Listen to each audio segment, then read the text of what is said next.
Bonjour à tous, aujourd'hui nous vous présentons une petite vidéo explicative sur une des thèses de Kant, celle de la morale. Mais alors, qui est Kant ?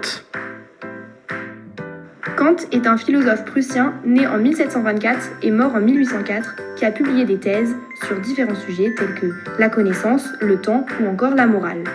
Aujourd'hui, nous nous intéressons tout particulièrement à la morale, même si tout est lié. En quelques mots, quelle est la pensée propre de Kant sur la morale ? Kant pense que la morale est fondée sur la raison et qu'elle est essentielle à l'homme. Elle est totalement universelle par-delà toute culture, coutume ou éducation, c'est-à-dire que tout le monde a la même. De plus, il pense que tout le monde a cette dimension morale en lui et peut y avoir accès. C'est ce qu'il appelle la conscience morale. C'est quoi précisément la conscience morale ? La conscience morale, c'est la faculté réflexive de l'esprit humain qui nous permet de juger de nos propres actes, juger le bien du mal ou encore le juste de l'injuste. En gros, c'est cette petite voix dans ta tête qui reprend tes actions et qui les juge. Mais alors, quel rapport l'homme a-t-il avec la conscience morale ? Selon Kant, la conscience morale est innée en chacun. Ce n'est pas quelque chose que l'homme a acquis.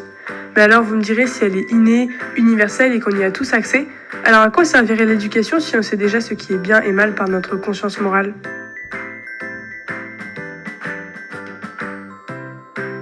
Eh bien Kant nous dit que l'homme peut choisir de l'écouter ou non. Par contre, il ne pourra jamais y échapper. Elle sera toujours là, elle est inévitable. Lorsque l'homme écoute sa conscience morale, alors il obéit à la loi morale. Mais comment agir moralement ? Pour Kant, il y a deux types d'actions. Les actions qui donnent des bons résultats, qui sont efficaces, et les actions dont l'intention est bonne et dont les résultats n'importent pas. Alors, selon Kant, nous devons réaliser uniquement des actions de ce deuxième type. C'est la morale de l'intention. C'est-à-dire que lorsque nous agissons, nous devons abandonner toute préoccupation des intérêts et des conséquences et seulement avoir une bonne volonté. Cela peut donc prendre la forme d'un impératif. Qu'est-ce que l'impératif moral ? L'impératif moral est catégorique et non hypothétique. L'impératif hypothétique, c'est lorsque le devoir est conditionné, que l'on agit pour quelque chose, c'est un devoir lié à l'utilité. Par exemple, je travaille pour gagner de l'argent. Or, on vient de voir que Kant nous recommande tout l'inverse. En effet, l'impératif catégorique est un devoir sans condition. C'est lorsqu'on agit uniquement parce que la morale nous le dicte et non pas pour une raison utile. Et quelles sont les conséquences de l'impératif moral ? Lorsqu'on agit selon l'impératif moral, on agit par devoir et non conformément au devoir. Agir conformément au devoir, c'est obéir à une loi juridique par exemple, et donc agir selon une conformité extérieure. Alors qu'agir par devoir, c'est agir selon l'impératif moral et donc selon une conformité intérieure. De plus, l'impératif moral m'oblige et non me contraint. Et oui, toujours dans cette suite logique de l'opposition entre intérieur et extérieur. La contrainte est une puissance physique extérieure qui nous force à agir d'une certaine manière. Par exemple, je ne triche pas en contrôle car le professeur me surveille. Le professeur est extérieur à nous et me contraint de tricher. A l'inverse, l'obligation est une puissance morale qui fait reconnaître à la personne des principes intérieurs qui sont des impératifs. Je ne triche pas parce que je sais que ce n'est pas bien. C'est un principe intérieur à nous, c'est notre conscience morale qui nous oblige à ne pas tricher. Cette thèse paraît bien compliquée à mettre en pratique. Peut-on ainsi agir purement moralement ? Kant sait évidemment que nous possédons une personnalité sensible, en plus de notre conscience morale, personnalité intelligible. Et oui, parce que s'il n'en avait pas, l'homme serait un dieu. A l'inverse, s'il n'avait que son côté sensible, l'homme serait un animal.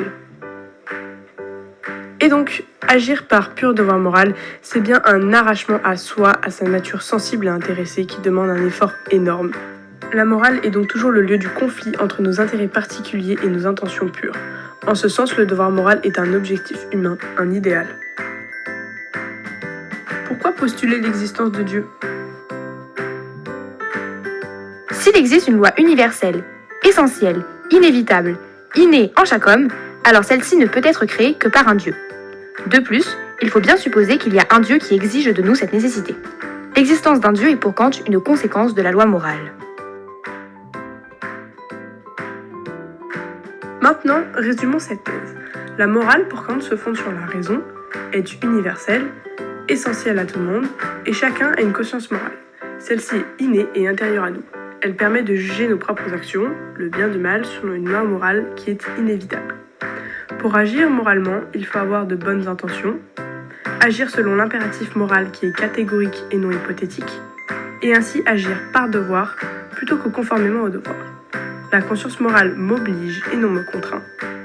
Agir purement moralement est plutôt un idéal car c'est un arrachement à notre personnalité sensible, et cette thèse suppose l'existence de Dieu par la création de cette loi morale. Mais alors, si nous ne pouvons jamais savoir quand est-ce qu'on agit purement moralement, et que c'est aussi difficile d'agir de cette manière, alors à quoi sert d'être moral ? Bon, cette question, on n'y répondra pas. Merci à tous d'avoir regardé cette vidéo, et à plus tard sur notre chaîne vidéophilosophie.fr.